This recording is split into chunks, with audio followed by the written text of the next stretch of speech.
Welcome to Living 4D with Paul Chek. Today's guest is human performance coach Greg Muller. With over 20 years of experience consulting on leadership and in the elite performance industry, Greg has worked with a diverse clientele from elite athletes and special forces military to sports teams, business executives, and corporate organizations. He resides in Galway, Ireland, where his consulting company, Lead the Pack, is located. Greg is also the founder of Pure Athlete, which provides recovery and performance products for active people. Stay tuned to the end of the podcast for a special offer from Greg.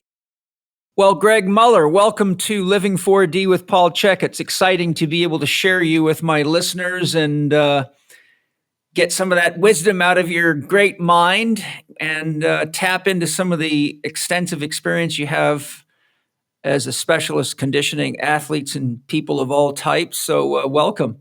Thanks, Paul, and great to be here. Yeah. You know, Greg, several years ago, I don't know how many years ago, you sent me an amazing picture of you in a rugby pitch with championship trophies from 3 leagues in the same year, if I remember right. Can you tell me exactly what those trophies were and what your accomplishment was that we're so excited about? Yeah, well, I after leaving the military, when I left the military, I was contracted to work with the professional rugby team, and back then, that was in 2001, I think it was.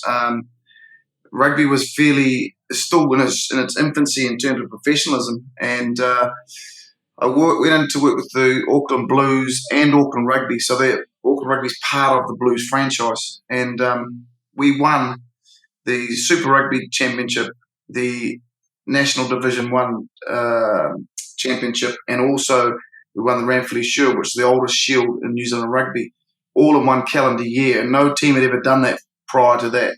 So it was a fairly significant haul of trophies and a great achievement for the guys that were involved, you know? Yeah, and a very impressive achievement for you because it's very unusual to be the strength and conditioning coach for 3 championship teams in the same year. So great work. Yeah, it was fantastic. It was great. It was great. I suppose one of the things that happened is fruit ripened at the right time as well, Paul. You know, we had a lot of young guys coming through who just went on from, when I got there, I think we had, say, what they would call 2 All Blacks, 2 guys that were All Blacks, current All Blacks. We had 20 once we got through that, winning all that, you know. Wow. Yeah, so that's very impressive. You know, just for the listeners, you know, I'll just share Greg's level 4 Chek practitioner. You completed level 4 quite a long time ago. Do you remember what year that was? 2007, I think. 2007. So, yeah, that's been a while. Yeah. That's easy for me to remember. That's the year I bought my car. So that was an exciting event. I won't forget that. Still love driving my Audi A3 and getting myself in trouble with it. But can you just give everybody an overview of your developmental background so we can get a sense of who you are and the journey to how your success unfolded? Yeah, sure. Well, like I said just earlier, I was in the military. I had joined the military as a 17-year-old, and initially I started out as a vehicle mechanic. You know, I didn't really know as a youngster exactly where my career was heading and stuff like that, but thought that was the sort of route for me. Found out very quickly that I didn't have any inclination towards that trade or anything like that. To the point where I was actually sending my own car away to get fixed by mechanics. And anyway, I really enjoyed the physical training side of the military, and so did some exploring into how to become a physical training instructor. And in no short time, was down at the gym, signing up for courses, and then did my selection course, which is as you're ex-military as well, you know the background was a week from hell to determine whether you had the characteristics and I suppose the skill set they were looking for to continue on with the training. So I got through that and went on and completed all my physical training courses in the military. Ended up as an instructor and senior instructor of the phys ed school in the military. And it was at that time really that I I met you, 1996 or 7, I think it was. You were in Christchurch in New Zealand, and I got a phone call from one of the guys I had worked with previously, and he said he'd seen you in Auckland and said, "You got to go see this guy," like you know, and you hear that a lot, and so I was a little bit wary because the weekend before I'd been on 8 flights in 2 days to get around to 3 different locations around New Zealand because I was keen to learn, and Right. I'd been to all these things and thought, there's not a lot on this, but so I thought, okay, I'll go down to Christchurch. Well, within 2 hours, you had me convinced that I needed to learn a lot more. And I can remember the Canterbury Crusaders. You actually were doing some work with them at the time, and they had walked into the group as well. And even earlier than that. So when I first started the gym in the New Zealand Army, I just happened to be in the camp where our elite forces were, our special air service guys were. So I worked with the sergeant who was in charge of them, and he just said the day I walked in the gym, "You're working under me." And it was kind of one of those times in your life where this is either going to work or it's not going to work, because they really didn't talk to me for the first 6 months, Wow. They tested me out in every way they could. And I knew that if I slipped up, that was game over for me, both as a career option and having any dealings with those guys. So that was kind of the start. And then, but that there was a real juncture when I met you and thought, man, we're missing a lot here, and there's a lot of things we are not doing well. So that was a huge part. Was a huge decision, or I suppose a point in my career where things changed a lot. Yeah. Yeah. And you didn't, if I remember right, didn't the New Zealand military pay for your Chek training? They did for some of it, quite a bit of it, yeah. And we really pushed hard as I became more senior in the New Zealand military to bring Chek in, and we did do it to quite a reasonable extent. But like with anything with government organisations, it's never easy to turn the wheel quickly. So we didn't get quite as far as we wanted to, and a lot of the key people, influencers there, like myself, left, and then things started to change again. Right. I remember there was another guy from the New Zealand military that came through some of my training with you. Am I right on that? Yeah, you are. Yeah, there's actually quite a few guys. Dean Aiken was actually the first one. Right. Yeah, so I worked with Dean really hard with the medical people to try and get a lot of this into our rehabilitation, and just educating soldiers on a lot of the fundamentals. And, right. And I'll just quickly tell the story. Like we went down to your talk in Christchurch, which was on core conditioning, and one of the other instructors from the school came with me. We had 2 students who had just finished our advanced course with us. And at the first break, the 2 students came up to me and said, "Can you explain that to me, what he just said?" And I said, "Well, I might be able to do it if you gave me a couple of days to work my way through that."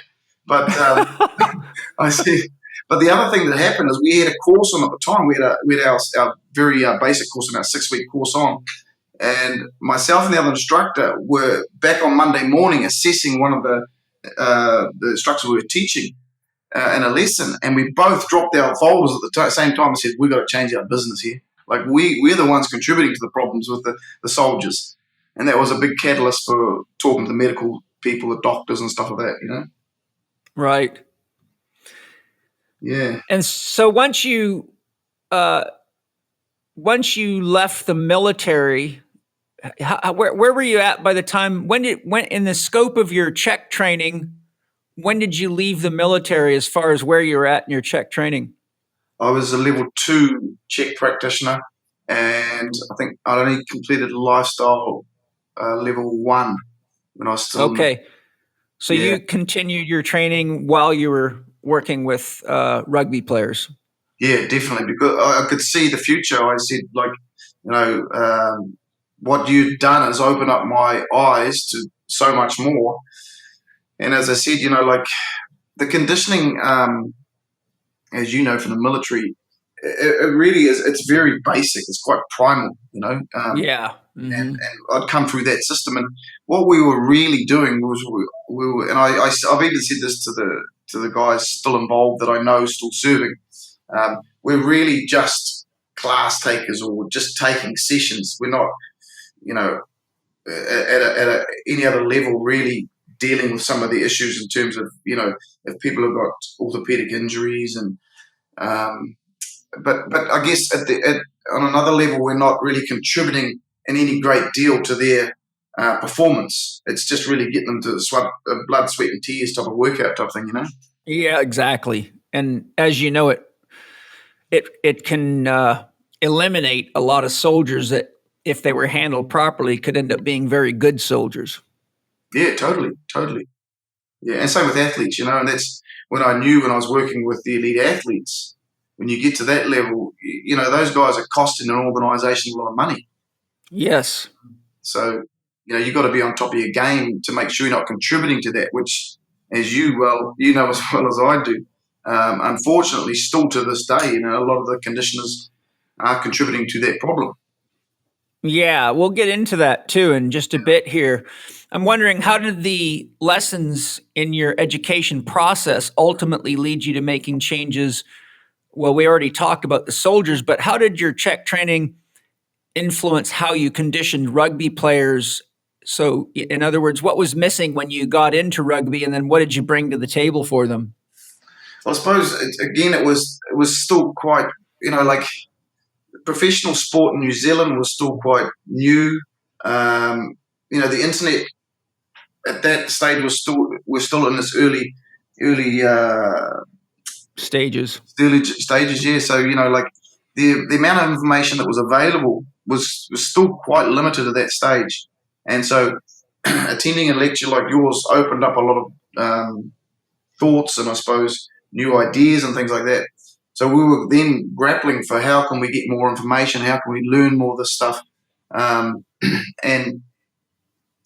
I guess because it had been through that process where, you know, the old coaches became the fitness coaches and they were the guys training the team, there was still a lot of the old processes being used.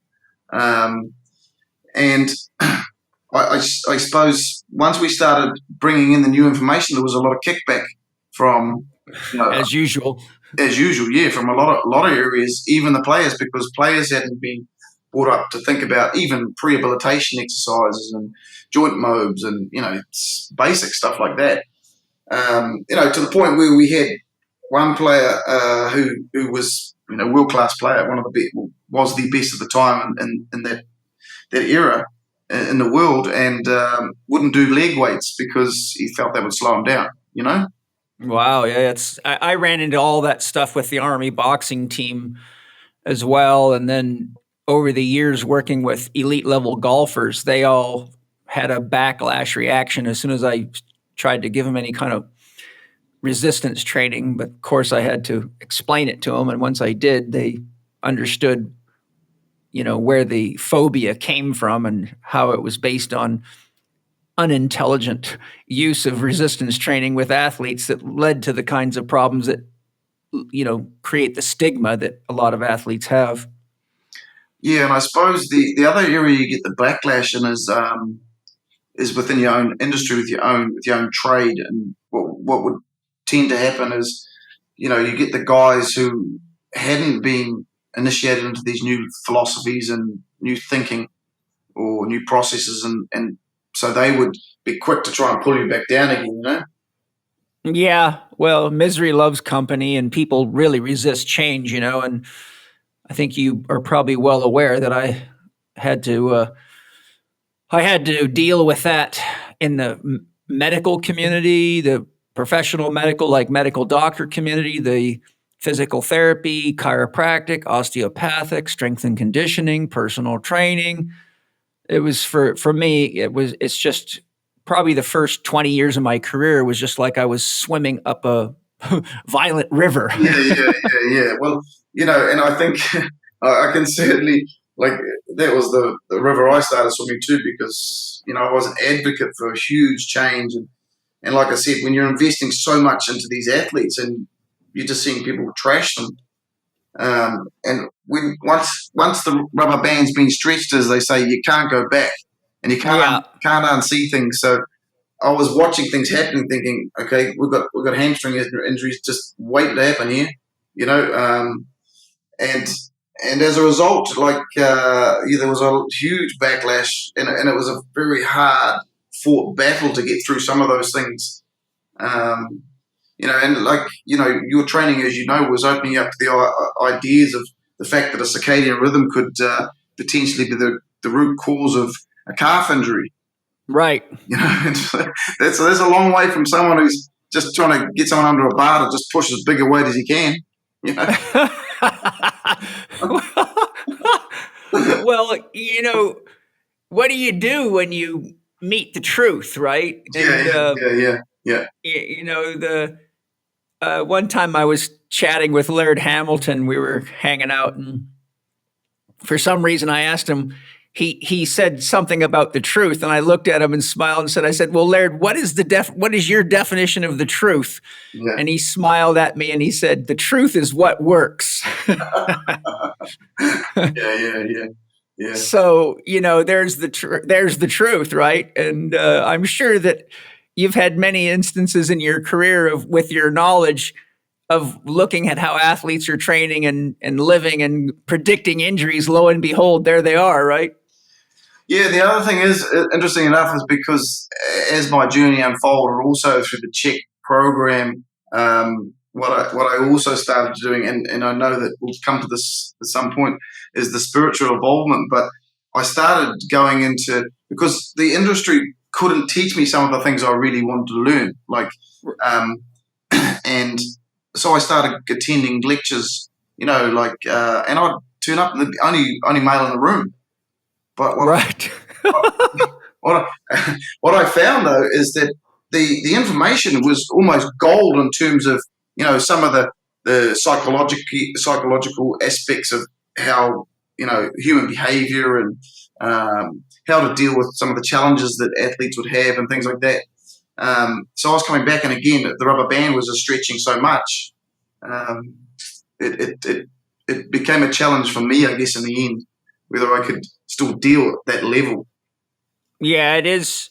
It is hard. I've worked, as you know, for many, many professional sports teams, and for the most part, they're desperate for help or they wouldn't call me. But then I would explain what was going on, and I'd get looked at like I was from outer space or something, and have to sit there and go through long explanations. But actually, in all fairness, aside from working with you and the All Blacks and the various consultations you and I did together, the Canberra Raiders and Mel Meninga was probably one of the most amazing people I ever worked for because of his total open-mindedness.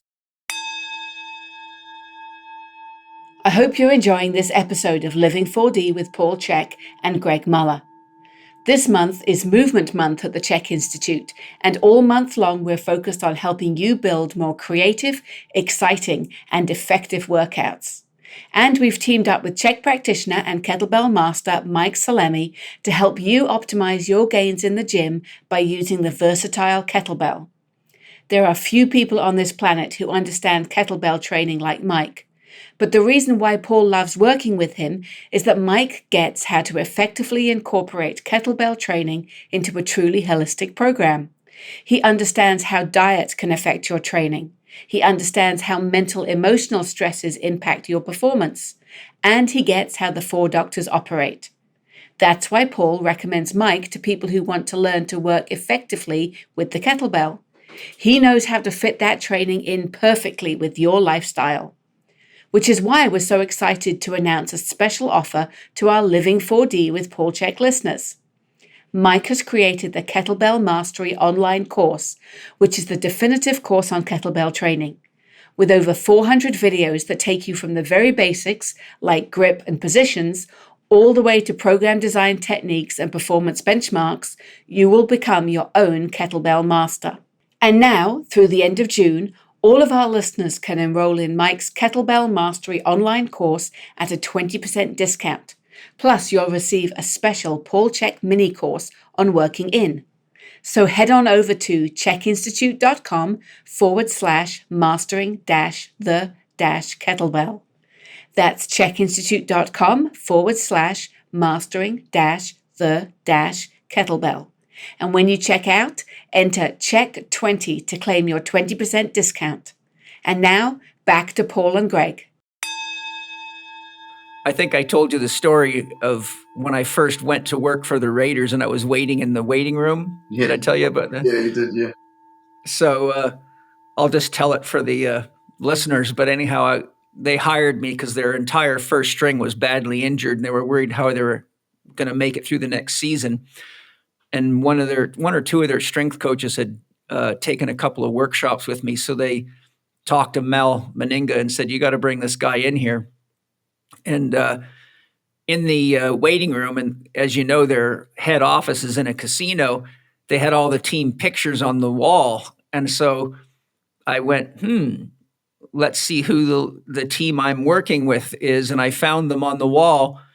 And I looked at the picture and I found 9 athletes that had severe atlas subluxations, which, as you know, I train you guys how to figure that out just by looking at somebody. And so I wrote the numbers on the jerseys down in a notebook in my pocket.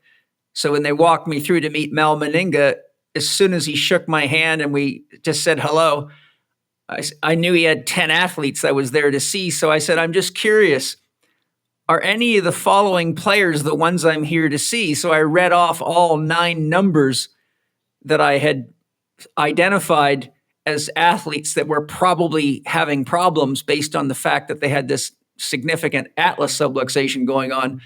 And he looked at me and he goes, "Why did you ask me that?"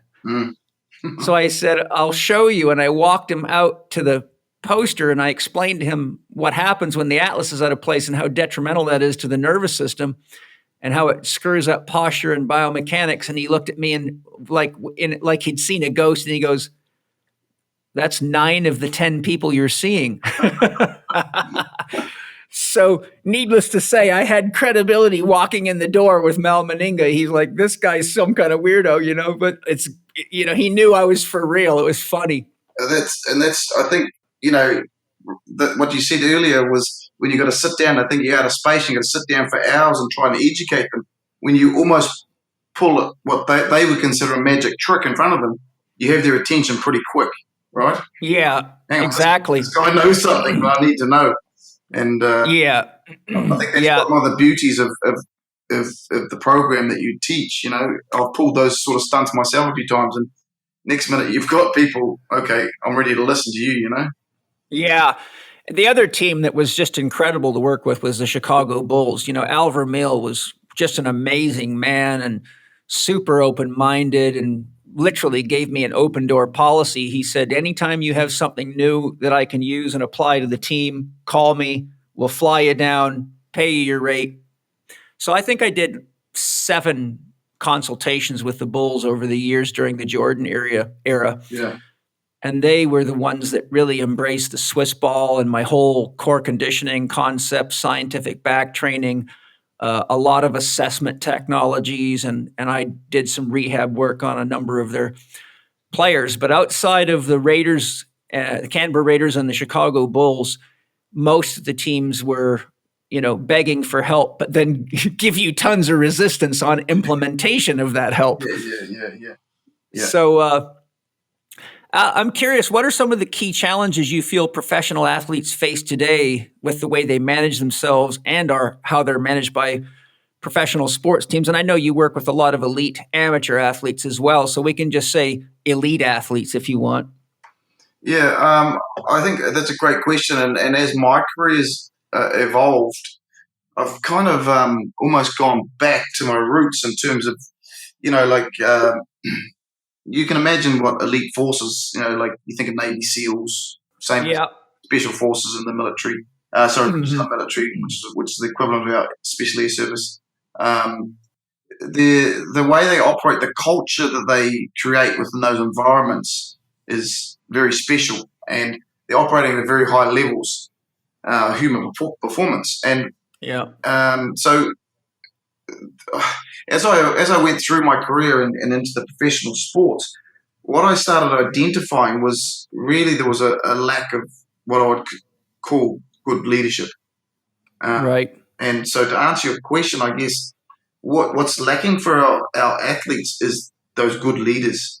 And some of the sports are getting to that now. They're realizing, heck, it's more than, the coach who's graduated from being a player who really didn't have the skill set to manage, let's say, 30 or 40 players on his roster, didn't know how to manage the sponsors, the media requirements, the supporters requirements, all those sorts of things, and to deal with people.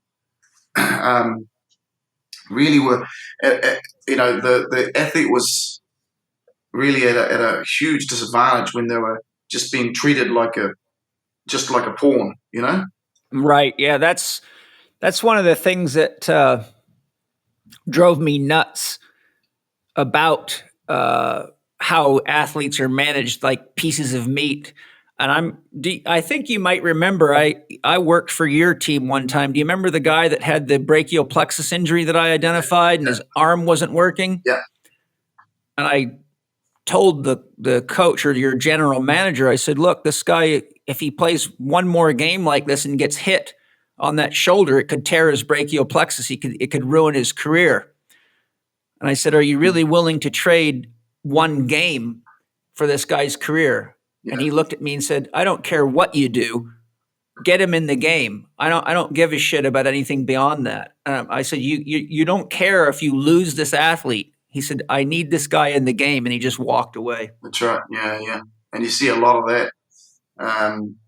So, like the coaches are obviously under pressure to perform. And, I went on to do my master's degree in leadership, innovation and change.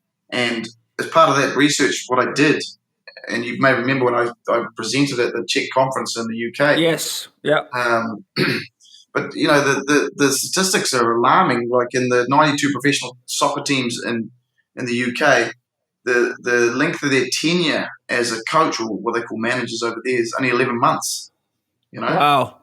And that study took into consideration two managers that were really outsiders. They'd been involved for over 20 years. So you take them out of it, it becomes even less.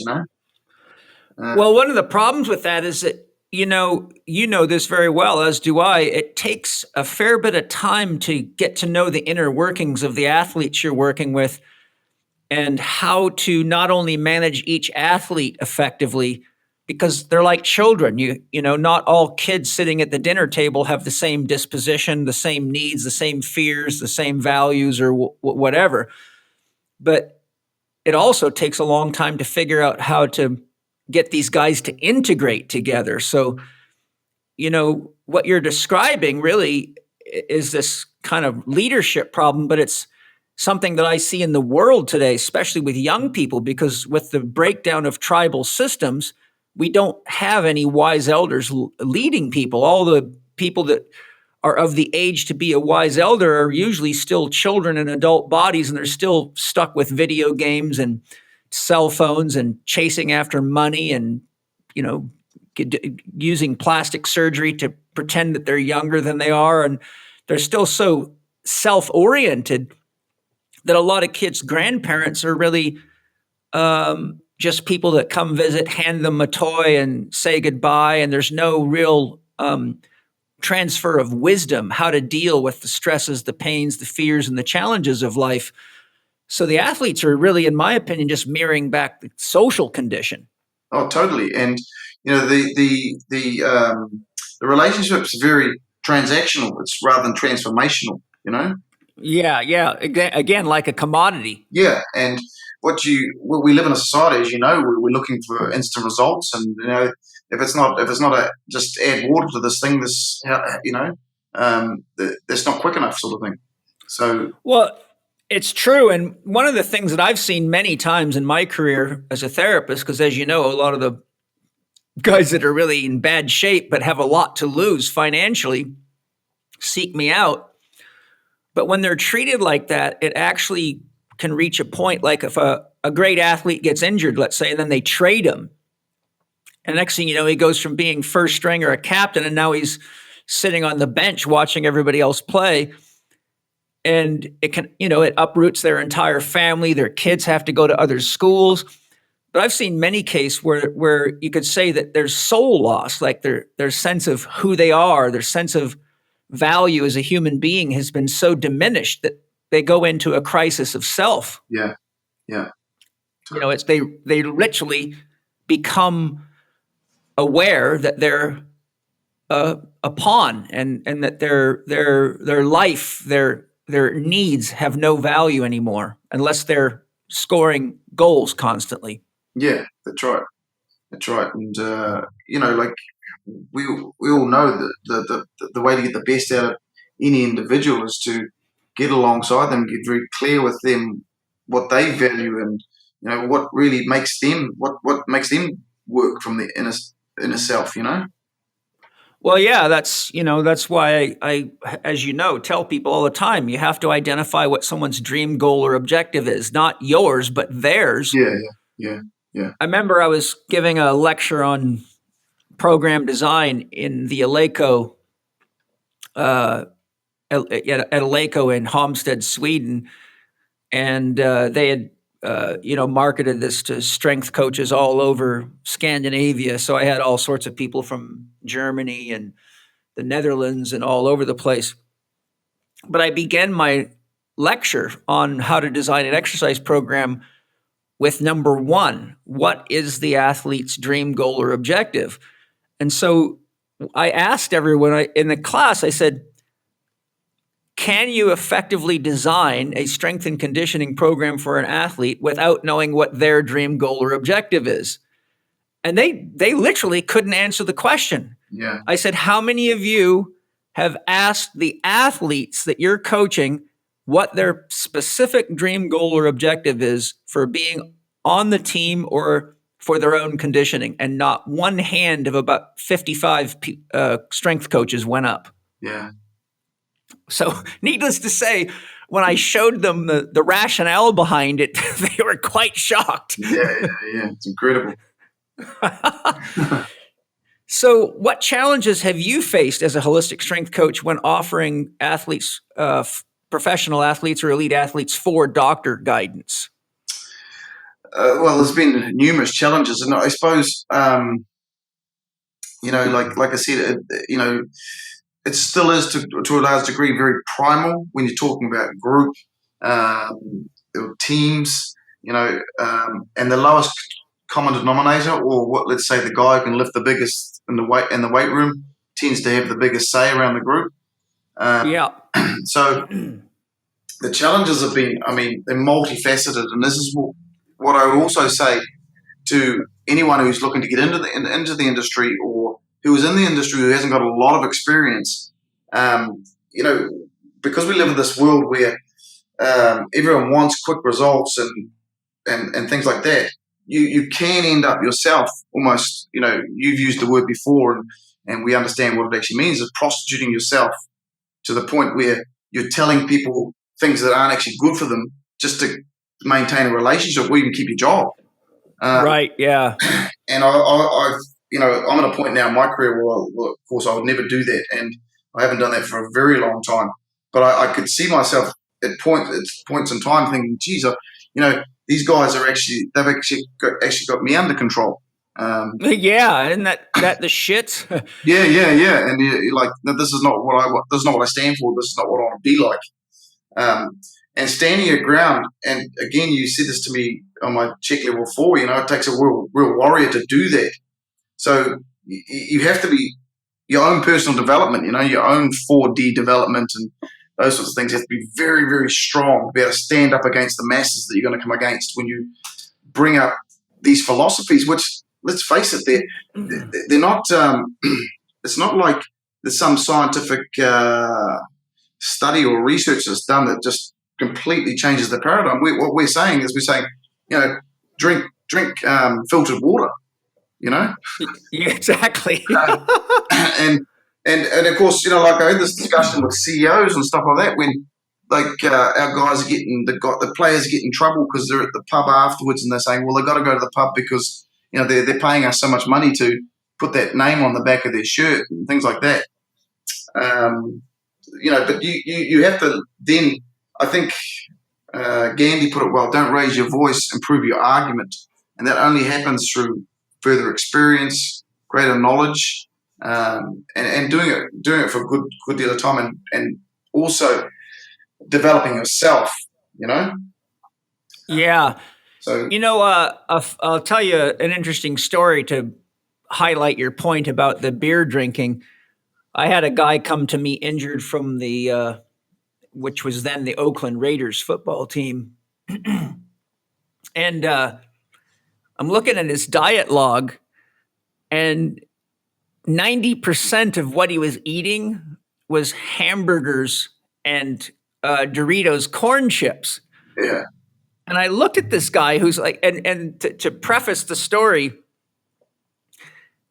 because I was so busy, he started his assessment with Janet Alexander, and she was in the weight room with him in my gym. And this is back when the office was on Vulcan Avenue in Encinitas, so it was a number of years ago, and I was training Chris and Janet. And so she's in there doing some tests on him, and she wanted to just kind of get a sense for how strong he was. So she was saying, okay, she'd put a dumbbell on the floor. Let me see you pick that up with one arm and put it over your head. Well, the heaviest weight that he could clean and press with one arm was a 60-pound dumbbell. And that was it. Wow.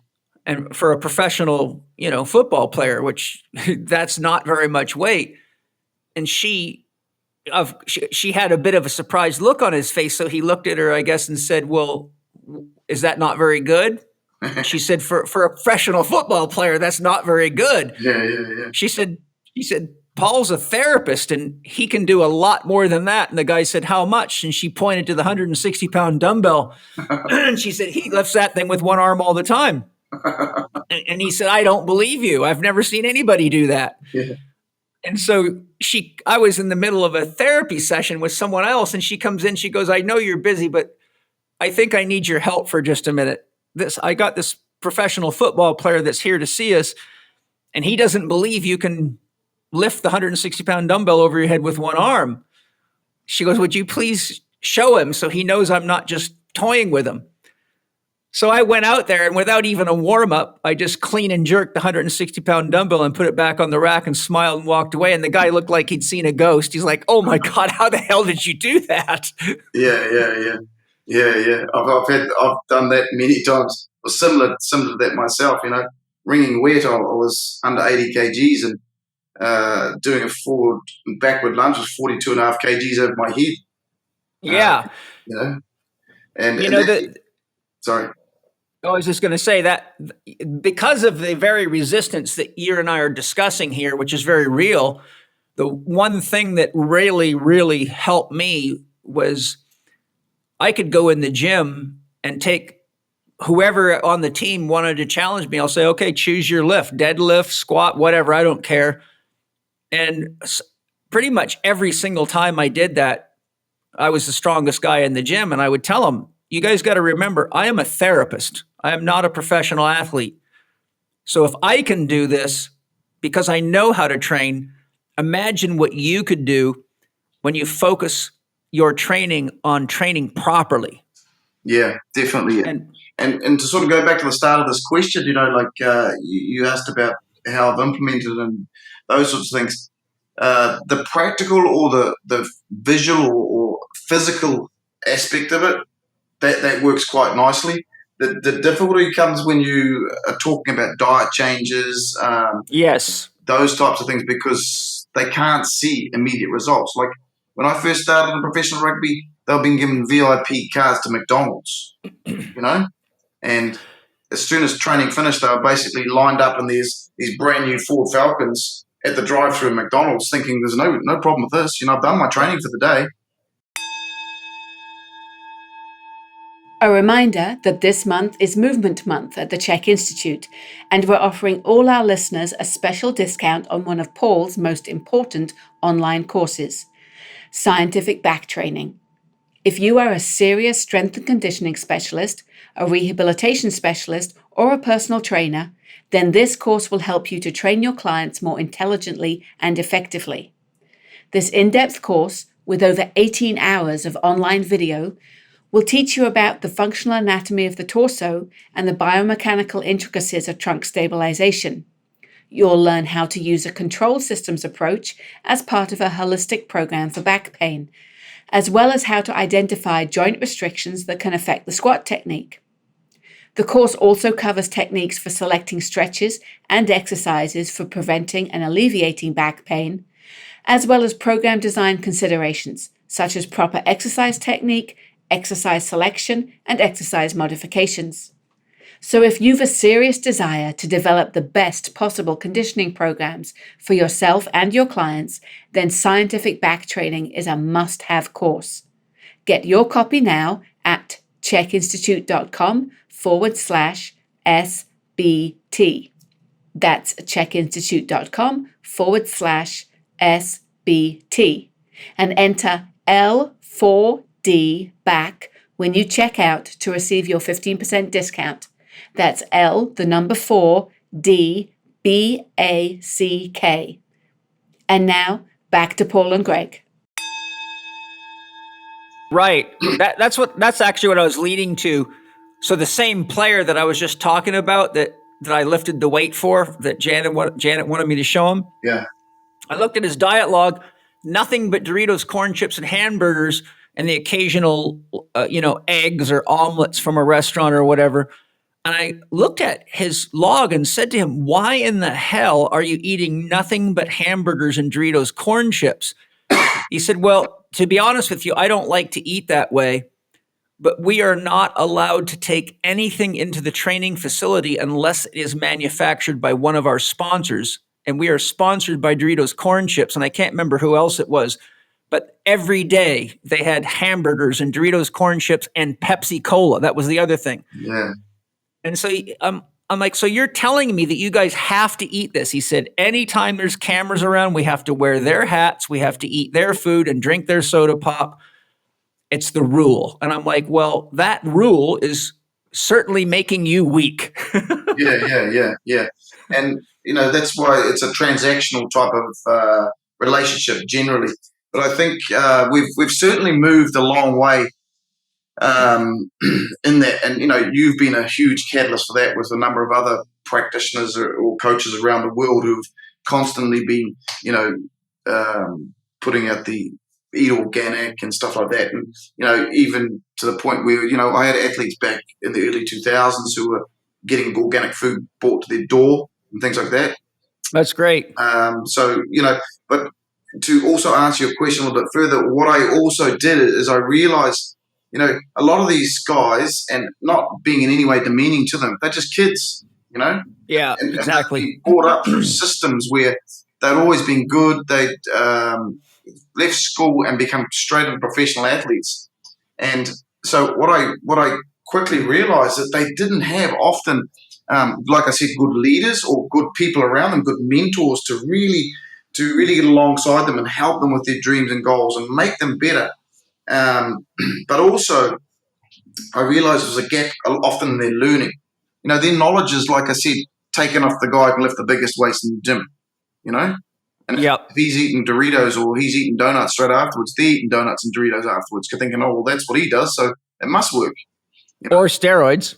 Yeah. Well, fortunately, in New Zealand rugby, that I never saw that. Good. But yeah, we never saw. I never saw that. But what was I going to say? The point was, so what I also did is implemented when we traveled, because when we travel with the team, like whether it's internationally or nationally, we'd generally get there a day before the game, maybe 2 days before the game. So we'd have a fair bit of downtime. So what I did is started implementing. I'd do presentations to the group. Oh, fantastic! And it might be on. I can remember back in the 2003, 2004, maybe 2002. I was doing metabolic typing presentations of the team, for example. And, once they started to gain that knowledge, they were coming to you for questions, and then you knew you had the guy. You captured the guy. He's ready to start learning a bit more. Yes, that's fantastic, and that's a great tip for potential coaches or therapists listening. And, that's what as you've heard me say 1,000 times, over the years, you've got to make sure that whatever you tell an athlete to do or even a patient to do is clearly connected to their dream goal or objective, especially when you're using corrective exercise for athletes, because they look at a blood pressure cuff and go, what the hell is that silly ass thing? I don't even want to be seen doing that in the gym. Yeah. Yeah. But if you make it very clear to them how that specific exercise enhances their ability to accomplish their own goal or objective, and they can connect the dots, then they'll do it. Yeah, definitely. Yeah. So I know you've done a lot of investigation and development with regard to mental health and performance for athletes, as you've kind of alluded to here. Can you share some of the highlights of your research? And you got your master's degree in related fields here. And I'm wondering, so what are the highlights of some of your research, and how did you implement the strategies with the athletes that you coached? I suppose if I go back a step to start the answer to this question is, I was in shock when I left the military and started looking at professional athletes, because I just expected them to be at a far greater level of development than I saw, physically, emotionally, and mentally. Spiritually, that wasn't even on the cards at that point. But what I saw is athletes that could play the game. They were serious athletes on the field. But I thought, heck, if I got their work ethic, if I got their mental toughness to a point like we had in the military, I'm going to totally transform these players, Yeah. And what I saw is, if you look at a linear line going up, now progress in anything in life is not perfectly linear. You have your ups and downs and things like that, but we all reach a point where our natural ability will get to a sort of a ceiling point. And then right. To get above that requires, implementation of different activity strategies, yeah, and things like that. So, but one of the things I really saw that was lacking was the mental aspect of it, and if you look at most of the more recent research now, they're saying, like we've pretty much exhausted a lot of the physical stuff. Like a team that you play in your league or in your tournaments or whatever, the ability to beat them physically is, they're all at the same level pretty much. Right. Where you're probably going to get a gain is in managing their recovery and their performance, or their loads going in and out of games and things like that. And I think there's still some gains to be had there, but there's the mental side of it and how they deal with, like all the life stresses that are around them. But not only that, winning and losing, how you deal with that, the emotional side of things, losing a girlfriend. Like I was implementing, for example, some of your I'm trying to think of the word now, like the daily performance sheets. Oh, daily readiness assessment. Daily readiness, that's the one here. Sorry, I just slipped my mind for a second there. But I was doing that, and I can remember, and I could give you two specific examples. One was we were having a training game for a big game, really big game. And a guy came in, and the score was so low, and I looked at it and said, "What's going on here?" So I pulled him aside, and he said, I said, "What's going on?" "Oh, I just broke up with my girlfriend," So you could see straight away he was all over the place, and he trained really bad that day. Yeah. Another time we had an All Black who had just come back from an All Black tour, and I used to do the daily readiness things probably about between 3 to 5 times a week. It just depended on what we were doing and things like that. And I adapted certain things to make it a bit easier for the players to fill out, because some of them would get bogged down and they wouldn't fill out if it took too long and things like that. But in one instant, we were playing a game, another big game we had, and so I used to get them to fill it out after their last meal before the game. So then they'd have about 2.5 hours before the game. And his score was really, really low.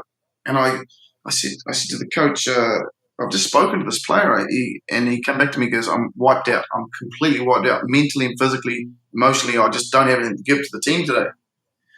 So he was such a key player for us. I went to the coach and said, "What do you want to do?" And he pulled the player, and he said to the player, "I'll tell you what I'll do." He said, "If you give me 40 minutes, I'll take you straight off the pitch after that. I need 40 minutes out of you because this is such a big game for us, And in doing that, what it did, it showed the player that this was of some value, this daily readiness sheet. So, Right. But also like the mental thing that you spoke about. I've done a lot of research with Angela Duckworth, her work on grit. There's some more recent research out now on the grit and how perseverance, mindset, and wellness or well-being is all related around our ability to deal with this, the resilience or the daily stresses and the life stresses that we have. And also Dr. Carol Dweck, her work in mindset, fixed and growth mindsets. And again, that comes back to our bounce back ability or our resilience around how we deal with any problems or anything that, can essentially upset our daily rhythms, Right. Uh-huh. Yeah. So the grand majority of coaches in amateur and professional sports have no concept of how stress factors outside the immediate training and performing environment affect the athlete's performance. One of the things you just said is the player that you just described, there's a moment where he probably felt human, like someone actually cared about his needs to say, look, if you just give us 40 minutes, we'll get you off the field. So it's great to see that you're implementing a strategy there where now the athlete's being considered as a human being, not just a pawn. Yeah. So how big of a factor, for better or worse, do you feel that an athlete's inner life and their relationships outside the immediate team and conditioning or training or competition environment challenges the athlete when they're having, things like relationship challenges or financial challenges or sexual performance challenges or whatever it might be? It's massive, Paul. And, the more I looked into all this, I started out as a physical trainer in the military, and it was all about push-ups and sit-ups, Right. And as my journeys has transformed, and as I've moved through my own life and watched these things unfold, it's absolutely massive. And treating them, as you just alluded to, as a human being, it's a transformational. We're on this journey together. It's a relationship where we want the best out of you, yes, but it's got to be good for you as well, Right. Yeah. And you get huge buy-in from that. And I also talked about the leadership thing, and this is where I do a lot of my work now with coaches or leaders of the groups or organizations, is because they need to understand this. And what's happening even very recently, I've seen it. For example, a coach who's quite a high-level coach now, been involved with the international team, said to me, I don't give a shit what they do outside this door. When they come in here, I need them to work for me. And, I said to him, you see how limited that is to what's going on in someone's life? They're bringing all their stuff with them. If you aren't interested in that or aren't dealing with some of those things, their performance has to be affected by those things, Well, it's kind of like saying, I don't give a shit about what happens to my race car outside of the racetrack. Yeah. Right. Yeah. But last night there was, a thunderstorm and it got struck by lightning. So you're not going to get much out of that car today, are you? Yeah. And I think, sorry. I was going to say, I tell, coaches and therapists and doctors and athletes, no athlete leaves their life at the front door of a gym. No, exactly. Their relationships, their financial issues, their health issues, their performance issues, whatever it is, it gets under the bar. Yeah, that's right. And I think that's another thing where, you learn these things slowly. Like if you had asked me that or talked about that to me 30 years ago when I was a physical training instructor in the military, I'd be like, oh, I wouldn't probably be at that point of learning. But what we want to do is we want to speed up the education process of anybody who's working with me or, those sorts of things. And I guess that's part of this podcast, these types of things, Right. Absolutely. And Even though, as you know, I've been doing this for 35 years, but my teachings have only touched a very small percentage of the people that could really benefit from the kinds of awareness that we're talking about. Totally. Yeah. I mean, just as an example, I've been in gyms as I'm traveling around the world teaching, doing something on a Swiss ball, and I've had trainers come up to me and say, "You can't do that in this gym. That's too dangerous. That's not how you use a Swiss ball." I said, so I just look at them and smile. I say, "Do you have a computer here?" Yes. Yeah. Go on Google and type in Paul Chek, Swiss ball and see what happens. And then I've had trainers come back to me just like right embarrassed, like, "Oh my God, I had no idea." Yeah. Beautiful. But, let's see. So the question I was going to ask you next is, I suspect you've seen how parents behave when they're attending sporting events with children of all ages. And I'm wondering, what advice do you have for parents to help them better support their children's athletic development? Because I've worked with a number of elite teenage and child athletes. I've actually had athletes that have come to me that their parents have put them into special schools that focus on sports development. Yeah. And, to try to accelerate them into professional sports. And I've worked with a lot of, figure skaters and skiers and hockey players and various childhood athletes and teenage athletes. And I've always been amazed at how their parents are doing exactly to these children what we've just described as management doing to professional athletes on teams. Yeah. They literally, in fact, I was doing research on steroid use, because I can't remember how, but I found out that some kid that I knew was using steroids, and I started wondering, how common is steroid use amongst, teenagers and young kids in sports? And I found out, it's been a long time since I did this research, but basically it was something like, it was 13% of Pop Warner football players, which is like, 6th, 7th, 8th grade. You guys don't use that system over here. So 6th grade is a 12-year-old, 7th, a 13-year-old, 8th, a 14-year-old. 13% of them were found to be using anabolic steroids.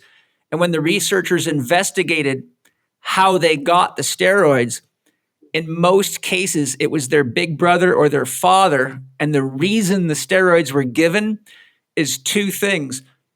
They believed that without the steroids, you wouldn't be able to compete with the other kids using them. And two, you wouldn't make it to professional sports, because they thought all the athletes in professional sports were using steroids. So really what shook down there is that the parents are actually trying to accelerate their child's growth and development so they can get onto a professional sports team with the hopes of financially stabilizing the family. And I saw this over and over again with parents that had elite level young athletes that they had already were preparing to turn that child into a meal ticket. And I'll tell you, I had some pretty heated discussions with some parents over that. Yeah, definitely. And, I'm going to give you a couple of things here which you taught me and I still use today. And it reminds me of, the first one is, as the tree grows, as the wind blows, so the tree grows. Yeah, sorry, as the wind blows, the tree grows. And you can see that with, parents living their life through their kids. But the other one is, as I say to you, and I'm almost 100% sure you said this to me, unless someone's basically beating your door down to ask for advice, don't be going out there telling them, because you can get in some serious discussions or arguments with parents when you have the best vested interest in the kid, but the parent that's not their dream or goal for that kid, Right. Carl Jung says all children are tasked with the unfinished life of their parents. Yeah. So if a parent didn't make enough money to be stable, then they want the child to do it. If the parent doesn't know how to get along with their spouse, then ultimately the child is going to have to figure out how to do that on their own because they've had no model for it. If the parent doesn't know how to have fun, then the child is tasked with learning to have fun or getting a disease and emulating the whole family. Yeah. So what advice would you offer for parents to help them better support their children's athletic development? Well, I suppose the biggest thing that I can offer, and two things. One is what I've seen work really well is, and it goes back to the holistic development of an athlete. Not only the athlete, let's say the holistic development of the team, the organization. And when you get to that level of leadership or understanding of the transformational philosophies or strategies that need to be in place, then what you do is you bring the parent is on this journey as well. So they are part of the education process.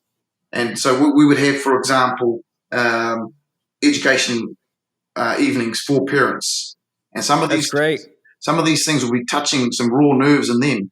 But if you do it in the right way, what they're doing is it's opening their eyes up to, oh, heck, by me being me, as in the parent, I'm actually having a bad influence on my child, Right. So that's part of the journey. But also, I would say, and as accompanies all this, is maturing those individuals, whether they're the athlete or the parent themselves. And when I talk about maturing, I suppose the best word I can use to give a snapshot of what I mean there is upgrading their thinking, upgrading the way that they're living and thinking about their lives, Which is coupled, in my opinion, with taking responsibility for yourself instead of waiting for somebody else to tell you what to do or until the bottom falls out to go, oops, what did I do wrong? Yeah. And, what I always do in the environments I work in now is this is a symbiotic relationship, and it's not a passive relationship. It's an active relationship where you're active in your own development. You take responsibility for your own development. So if things aren't going the way you think they should be going, then challenge me or ask questions, Exactly. Yeah. Something that I've seen cause a lot of damage, which is it's not just the American culture, it's pretty much worldwide. And I've seen a lot of athletes give up on themselves because they lost. It happens a lot in the fight game. I have a long history in training fighters and being one. For example, I've seen fighters that might have a record like 79-9, which is pretty damn good. Yeah. And then they lose 3 fights in a row and they're ready to completely give up because they just feel defeated and they lose their sense of confidence in themselves. And then, of course, coaches start putting pressure on athletes saying, you're a loser, you're not going to accomplish anything, you got to get your shit together, kind of like a military dad. Yeah. So I learned over the years, if you can shift an athlete's concept from being a loser to being a learner and saying, okay, so the guy beat you or the last 3 guys beat you. Have you studied film? Have you looked at your own performance? Have you looked at how you are managing yourself, your emotions, your use of drugs, your 4-doctor management? Because you can collapse into yourself with a poor me syndrome and play out the victim mentality, but it sure as hell ain't going to help advance your athletic career. If you look at yourself as somebody who can be grateful that there's somebody good enough to actually show you that there's still something to learn, then you can actually honor the person that beat you as a teacher. So I'm wondering, in your, now very extensive experience with coaching athletes at many, many different levels, what do you feel would happen culturally if we could get coaches, parents, and teachers to adopt a winners and learners strategy versus a winners and losers strategy? Well, I mean, the things you've just spoken about there are the things that I've been implementing, and they're quite new the concepts are quite new because, yes, there's this winner-loser type mentality that presides over most sports teams, or even in business it still resides. So I teach my athletes exactly what you said. I want you to have an L plate around you from the day you start to the day you finish. What's an L plate? An L plate is a learner's plate, So it's good. Yeah, good. Yeah, so we have an L plates on the cars when you're learning to drive. It's the same thing. Like you're never going to know it all. And the other thing I say, if you are mentally, physically, emotionally, and spiritually developing yourself and strengthening, greasing that wheel every day, you become a very hard person to beat. Even on your bad day, you're going to still be pretty good, Yeah, because you got a better chance of recovering your composure because you have some strategies for it. That's right. It's like a snowball going down a mountain. You create momentum, and if you're investing even 5 minutes a day into those things. Now, 5 minutes is such a small amount of time, but over time, Einstein said the eighth law of the eighth law should have been the law of it's just what was it called? Was it law of momentum or something like that? But basically, what he was saying is when you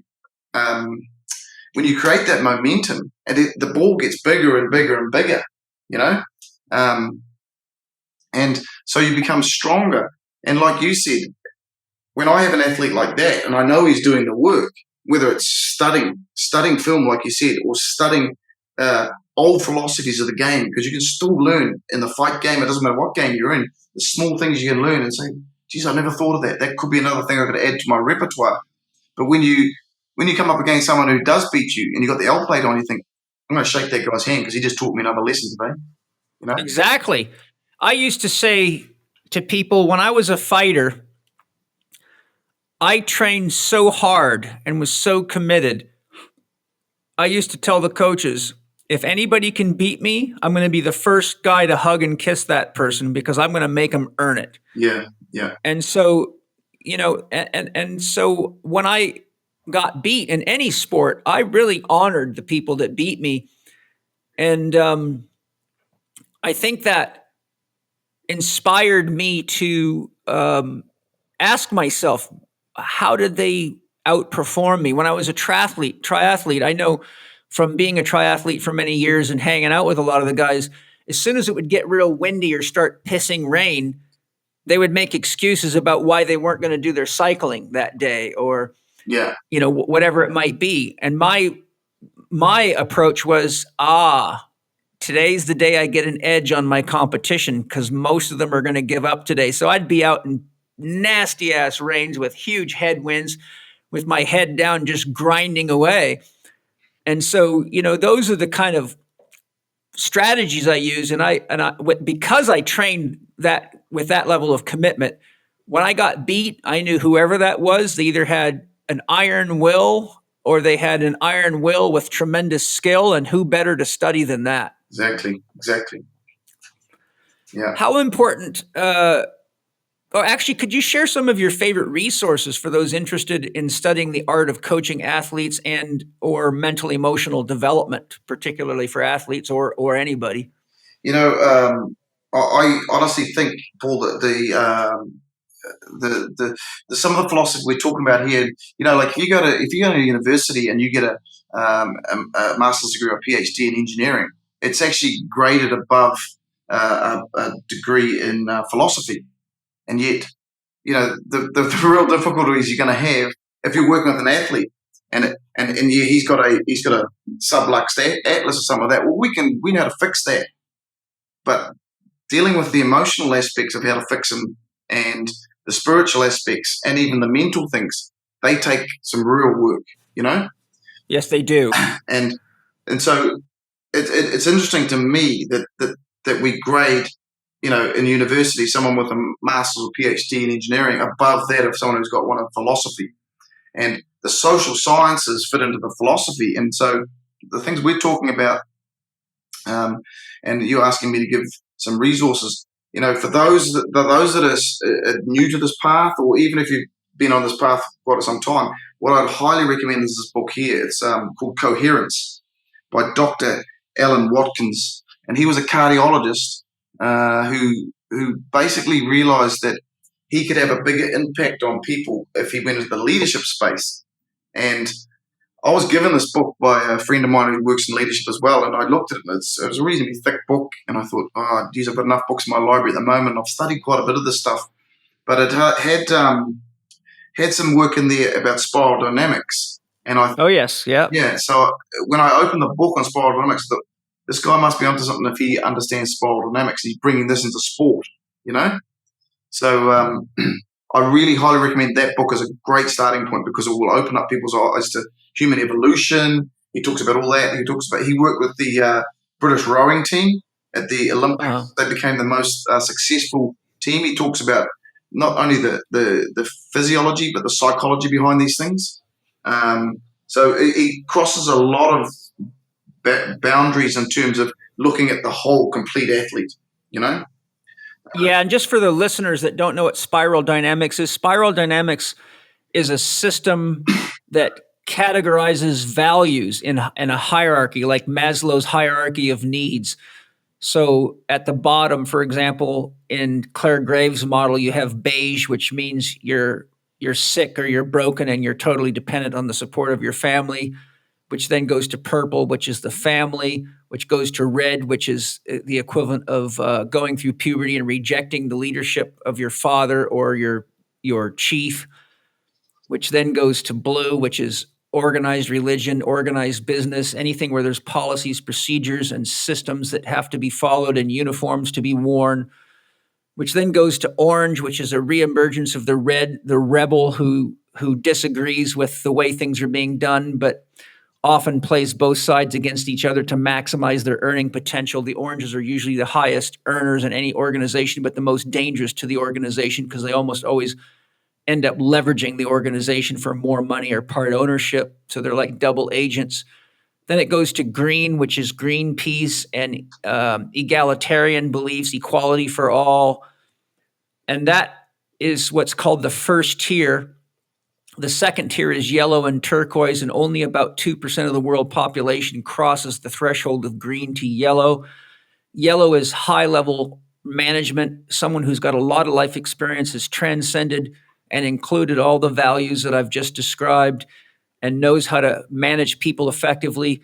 But the key thing between the yellow and the turquoise is the yellow person is still conscious that they're in the game for their own growth. And at the very top is turquoise, where you're dealing with the problems of the world, existential dichotomies, and things like cultural problems. So there you have, for example, the Dalai Lama.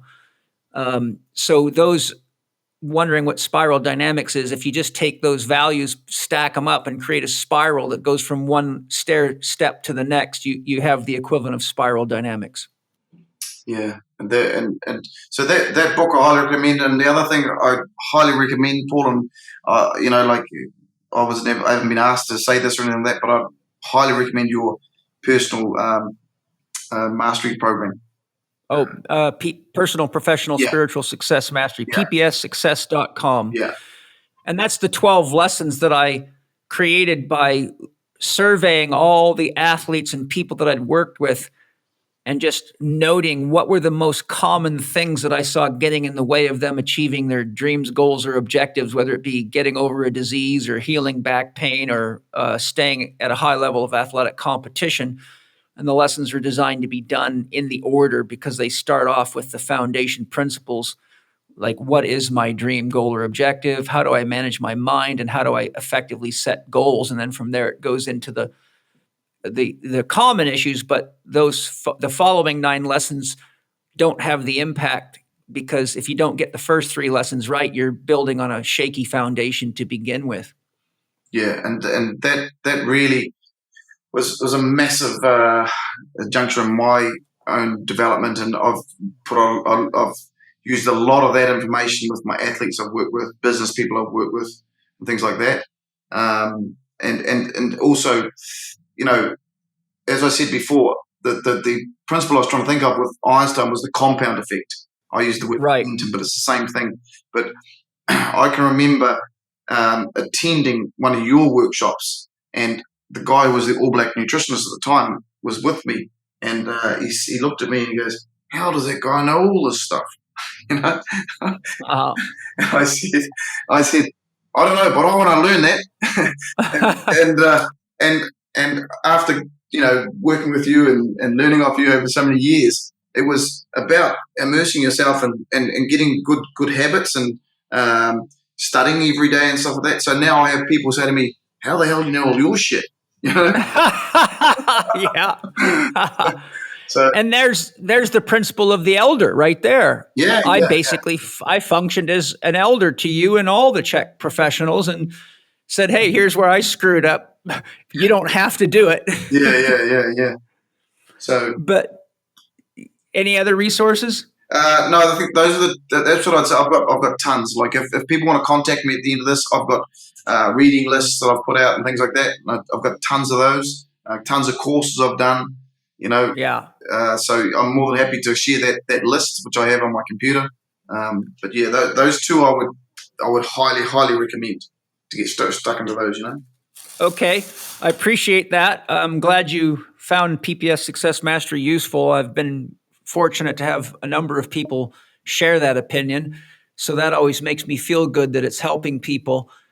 All right. Well, my next question, Greg, is how important do you feel working in is for athletes? And what ways did you implement inner self-management strategies with yourself and your athletes? I think it's crucial, and it's a massive part of anyone's own development and self-management. I'll be honest, that journey for me has not been easy. I suppose, like many athletes, like probably more the type A personalities, Right. who are busy. They're high performers. They're perfectionists. They don't want to stop and they want to keep moving. Right. So I've struggled. I suppose the word battles with it a lot, but through perseverance, and I've worked really hard at that because I've really wanted to improve myself in every aspect of my life. I've persevered through it and tried lots of different things, and now it's part of my daily routine. So I would, in the past, I might have, if you said to me sit and meditate for 10 minutes, I would have, geez, how can I do that? And that 10 minutes would be like eternity. Now I can do an hour's meditation every day, and it's just part of my life now, and it's made a huge difference in terms of how I can empathize with people, how I have better emotional control, better clarity on the things I'm going to invest my life force into. Yes. All those types of things, What are psychologically, I'll use a kind of a depth psychology approach to explain what you've just described, which is extremely common. And it's very, very much more common, as I'm sure you know, in the Western cultures than the Eastern cultures. Because, in the Chinese culture where Taoism comes from, and in the Indian culture where Hinduism comes from, meditative practices are much more inherently part of their culture. Yeah. But the real way to categorize the challenge you've just described is called externalization of the self, which means we fall into the trap of identifying ourselves by what we have achieved and what we're trying to achieve, or what we're trying to do, or where we've got to go, or how much money we think we have to make. But the trap is that we begin to base our sense of self-worth, self-value, and self-esteem only on our accomplishments. And as we've just talked about with winners and losers and injuries and children that are not being effectively parented or managed by their parents, and they're measuring themselves on, whether or not daddy gave me approval of how I played today. And it leads to a person only feeling loved by other people when they're hitting key markers that are almost always established by people outside of themselves. And then we go right back to me teaching strength coaches the importance of identifying the athlete's own dream goal and objective, instead of just writing a workout on the board that 30 athletes are going to do at the same time, meanwhile not realizing that half of those athletes, it's too hard for them. 5 of the athletes in the group are deconditioning now because they're in better condition than the group. And there's a handful of guys in the middle that it's just right for. So externalizing the self leads to a tremendous amount of problem because your sense of self-worth and self-value and who you are in your own relationship to yourself becomes externalized and objectified only by what you have done or accomplished or not done or not accomplished relative to some, moving target that's usually produced by either somebody else or that you've been programmed to believe in. Like, I've worked with the children of a lot of rich people, and a lot of them are having a crisis of self because their internal mechanism is, I'm not successful until I can meet or exceed what my father has done or my mother has done. Yeah. Well, what do you do when your dad's got $80 million in the bank and you're 25 and you're trying to figure out how you're going to supersede that? So what happens is a person can go into a complete crisis of self. But if you can teach a person to develop an intimate relationship with themselves and explore their inner world and ask questions like, who am I really? And what is my life all about? And what is ultimately happy making for me? And how does money or accomplishments at the end of the day enhance my ability to endure the challenges of life? Well, you find out it doesn't matter how much money you have or how many medals you have. A divorce can still level you. A death in the family can still level you. And the things that level us are the things that are usually what I would call spiritual realities. Like, it doesn't matter how wealthy you are. If your mother dies, it's going to take you to a place that you're not going to be equipped to deal with until you've spent enough time inside of yourself looking at what needs to die in you so you can become a happy person, or what needs to die in you so you can get over the expectations of others, yet still do a good job because you're doing it for yourself. Yeah. And, what is it? I'll give you an example. I think I teach courses on breathing and movement and the science of breathing and how important it is, how proper breathing is so critical to athletic performance and general health, and how breathing has to be done correctly during weightlifting to optimize performance and minimize the risk of injury. And of the, hundreds and hundreds of students that I've taught all over the world, I ask this question: what is it that is making you breathe? And even people with advanced training in breathing and have gone to various breathing workshops all over the world, not one single person has ever been able to tell me that. And I explained to them, it's only because of my Tai Chi and meditation and Qigong practices that I can get deep enough into myself to connect myself to the cosmos, to the world, and to the universe, and ask the question. And what I tell them is, you're being breathed by the whole universe because everything in the universe is breathing, because the two fundamental forces that create the universe are yin, emptiness, and desire, which is inhalation, to draw in. A woman's uterus is empty, and if it wasn't empty, there'd be no space for new life. And that creates a force of desire, without which the women would have no desire to get pregnant and perpetuate the race.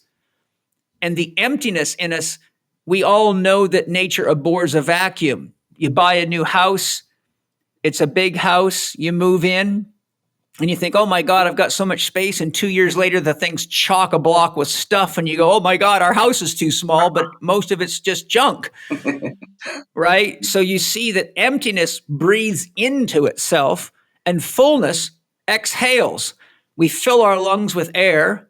Now the emptiness is full, but we need to transform it to make room for life, because life is a transitional process. So the point that I'm making is, it's been amazing to me that so many people that are experts in breathing don't even understand what breathing is or how it is. And then I say, look, if you study atoms, they're constantly bringing energy in and exchanging energy. If you look at the atom as a field of action, which is 99.999 to the 6th decimal place empty, it's obviously bringing energy in, or it would not be able to hold its structure. So the point that I make is then if you look at nature, trees are breathing in our carbon dioxide and breathing out oxygen. All living things are breathing because the entire cosmos is breathing. You are being breathed by the cosmos. And that's why it's so hard to kill yourself by just holding your breath, because you are not just who you think you are. You are an expression of the entire universe, and it's living and breathing through you. Mm. So I'm only using that as an example to say, look, without working in, you never really figure out what life is about. You don't even know what you're about. You don't know what life is for. You're just doing what everybody else is doing, even when it has hurt them and continues to hurt you. Yeah. So, and you and I both know that athletic development and achieving high-level athletic success, or success in business, or a high level of competency in relationship with your wife or your kids takes a lot of work. And it doesn't matter how many workshops you take. If you don't grow on the inside, then you're just a person who can't get along with people and has challenges and a lot of certificates on the wall. Yeah.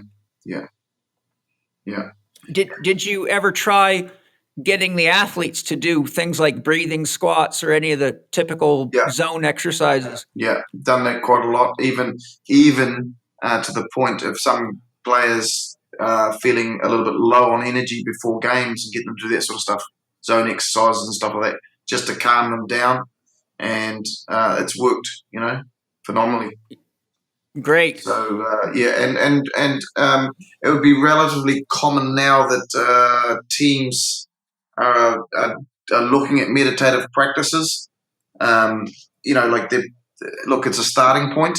They're probably in the very infancy of that, and it's like anything; it takes time before people really understand what these things mean and how they should be properly applied. But like I said, it's a starting point,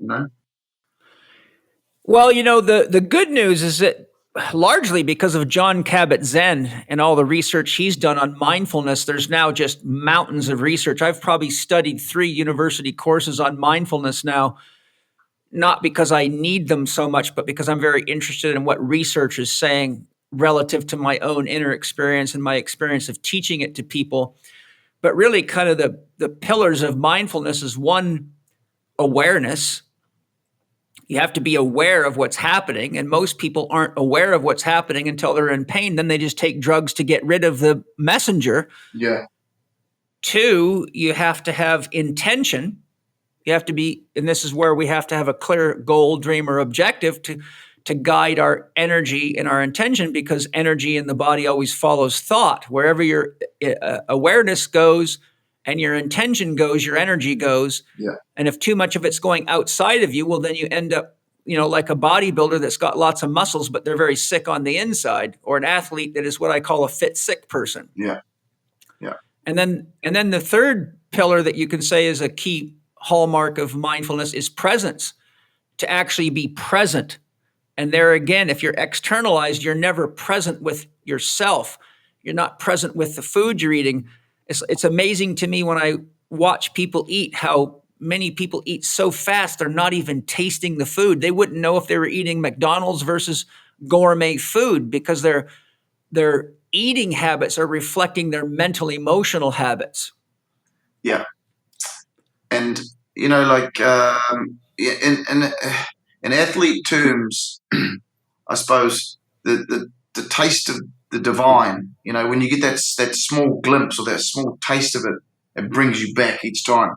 It's like hitting a good golf shot. You might not hit one for 3 months, but when you hit it, it's enough to bring you back, Yeah, exactly. And what I try to impress upon the athletes is when you can get that, when you have that level of inner work done, it's almost that flow state you get as an athlete when there's rare times and we'll go for a run, or you're just totally in the zone in the game and everything just seems so easy, Yes, it's a beautiful experience.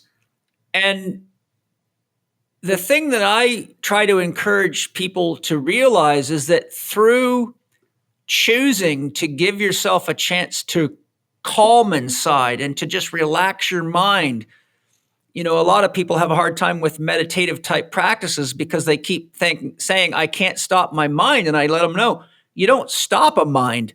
A mind is designed to think. That's right. Yeah. Yeah. It's like trying to stop the weather.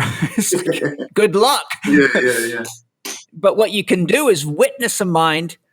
And by witnessing your thoughts, you can get to the point where you can detach from them, watch them like a movie, but not be sucked in and not identify yourself with them. Then you take what's unconscious and you bring it up into the conscious where it can become objectified. You can say, there is my thought that I'm insecure. There is my thought that I'm not good enough. There is my thought that my girlfriend's cheating on me. But is it really true? And is it empowering me to keep thinking that thought when there's really potentially no objective evidence in my life? Ken Wilber says you cannot change yourself spiritually or mentally or emotionally until you bring the unconscious into the conscious or the subjective into a state of objectivity. So when you identify, boy, I really have a habit of beating myself up because you're sitting there watching your thoughts instead of just getting trapped in them and suffocating in them, then you get to the place where you now have a reference point. You can see your own fears, your own emotions, and your own thoughts. And then you can begin to consciously edit your story and say, those are not the thoughts of a champion. Those are not the thoughts of someone who's going to last very long in a relationship. Those are not the thoughts of somebody who's going to be an effective parent. Yeah. And from that place, you can say, now I can learn how to use my meditation as a means of identifying what I can consciously edit out of my story and replace with something that's dream affirmative. Yeah. And as you know, people are looking for noise to prevent themselves from getting to that point, Well, and the challenge of that is like, I'm sure you've seen this countless times. If you go into gyms and listen to the music a lot of athletes are listening to, it's enough to just, it's the opposite of harmony, right? It's just total chaos. And I've had many people approach me in interviews and things and say, why do you think people in gyms and athletes seem to listen to such lousy, head-banging, heavy metal, death, scream, swear music? And I say, well, in my opinion, it's because they're using a homeopathic. The music is mirroring the state that they're in. So if you listen to music that's as chaotic as your inner state, oddly enough, they cancel each other out. And because people are in such a chaotic state, it takes chaos to stop chaos. Just like if you have two cars heading at each other going 30 miles an hour, when they hit, they'll both go to zero because they cancel each other out. If one's going 50 and one going 30, when they hit, the guy going 30 is going to get pushed down the road for about 40 yards. Yeah. So using the law of similars, we can see where a person's internal state is at by what they need to medicate themselves with externally to force the unwind to take place. And I can tell you, Paul, from experience, I had nearly World War III on my hands when I pulled the plug on some of that music that's been going on in the gyms I've been working in. Oh, I bet. Yes. Yeah. It's wild though. And for me as a therapist with the level of development that I have inside of myself, it's as though you're watching people eat the worst food that you could possibly buy and thinking it's great food. Yeah. With that regard, where do you feel athletes are in general with diet approaches today? I think there has been a massive improvement in that because the knowledge, like we're in the information age, and the amount of knowledge is out there now, and trainers are generally a lot more educated in those things, and they're also constantly looking for what's important, what's going to help. So we're a lot better off. There's still a ways to go, but I also say, and this is another area where I suppose I work in quite a bit, is often if you hire a nutritionist, every problem's a diet problem. Yeah. So you just got to be careful on how you prioritize things. Look, we both know that the diet is massively, massively important. But you've got to be very careful that you don't invest too much time. If you're looking at, I'm talking now about athletic performance, that you go overboard in that particular area when you've got a game coming up in the weekend. You know what I mean? You mean because it complicates things too much for them? Yeah, complicates too much for them, or their energy's been put invested too much into areas that, yes, they're vitally important, and they provide the basis for performance in terms of the energy and things like that. But if you don't know the game plan, then you're in trouble. You know what I mean? Yeah. It's I think one of the strategies for dealing with that is that right when the season begins and they come in for preseason training, the dietary concept should be included as a progressive drip feed. Let's talk about fats today, and then later on, let's talk about hydration. Then let's talk about the difference between fats and proteins, and let's talk about carbohydrates and how much do you really need, and what are the signs and symptoms of too much or too little of each of these things. Okay, now that you know that eating too much fat can leave you feeling very full but hungry at the same time, how many of you have experienced that before? And of course, half the room's hands go up. Well, now you know what it is. Yeah. And here's what you do about it. And one of the first strategies I tell people is don't focus about the technical aspects of diet. Focus on quality first. Just explain the importance of high quality food versus low quality food. Because if you make the transition from commercial food to organic food, you've already increased the performance and the vitality of the athlete significantly enough that if you get caught in the fine details and they get caught in overanalyzing and feeling frustrated because they can't eat this chocolate bar or whatever, you've got the cart in front of the horse. Yeah, definitely. I know you've used a lot of science and worked with various physiologists and scientists to enhance athletic performance and management. I'm wondering if you can share some of the highlights of what you learned and what works well or what doesn't work so well when you're using that sort of scientific approach. I think anybody that's been in the game a long time realizes that the science, yes, it's important, but as you, I suppose, get better at what you're doing, get more experienced. I can go back to the conversation that you had with I'm just trying to think of his name now. From Toronto Maple Leafs. Matt Nickel. Yeah, when I went up and visited Matt, and he'd just invested in this. What was it called? Some new. I can't remember the name of the equipment now, but it's been $20,000 on it. And he'd consulted with you about buying it, and you said, well, you can get that thing, but you can tell that athlete without even plug him into that he's already screwed up and he's not eating the good food. He's not doing these things, So yeah. And I guess as you get more experience, you realise that you don't need a crutch of science or printouts on a computer to tell someone that they're not actually doing the right things.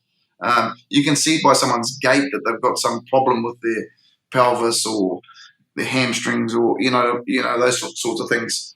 But at the same time, science has also taken us a long way in terms of development of some of the decisions we'll make or some of the things we do. It's just how much you invest in chasing those things or going down that path.